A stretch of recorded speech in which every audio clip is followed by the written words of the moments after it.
इस हवाले से बताएंगे कि इस बजट को आप कैसे देखते हैं? बिस्मिल्लाहिर्रहमानिर्रहीम। देखिए, बजट के हवाले से कल हफीज शेख का तज्जिया आपने खुद सुना होगा, देखा होगा जो उन्होंने जारी किया। आप ने ये भी देखा होगा कि उन्होंने कहा कि हमें GDP जो है वो शायद हमारी मनफी 0.4 पे हो, और जब उनको हुकूमत मिल रही थी तो 5.8 भी थी। फिर कोरोना से पहले 2.3 और 2.4 पर उनके अपने आदाद शुमार हैं। तो आप समझ सकते हैं कि कितनी नाअहली और नालायकी है कि आज भी वो कोरोना के पीछे छुपने की कोशिश कर रहे हैं। कोरोना का मसला पूरी दुनिया को दरपेश है, अल्लाह ताला तमाम इंसानियत को उससे महफूज रखे।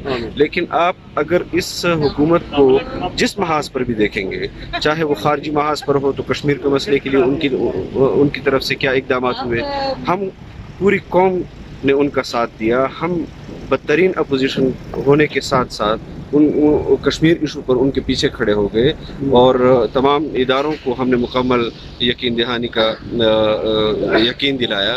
और उसके बावजूद भी उन्होंने बजाय इसके कश्मीर के हवाले से कोई इकदाम करते, वो टमाटर में फंस गए। फिर टमाटर के बहरान से निकले नहीं कि फिर चीनी में फंस गए, चीनी से निकले नहीं कि आटे में फंस गए, अब आटे से निकले नहीं हैं कि पेट्रोल में फंस गए। अब सुना है कि 1-2 दिन से दवाइयों का बहरान भी सर उठाने लगा है। तो मैं समझता हूँ कि इनको अस खुद इस मुल्क पर, अगर ये अपने आप को पाकिस्तानी समझते हैं, हुब्बुल वतन समझते हैं, तो इनको बस खुद मुस्ताफ़ी हो जाना चाहिए, और इनको इस मुल्क को अवाम के हकीकी नुमाइंदों के हवाले करना चाहिए।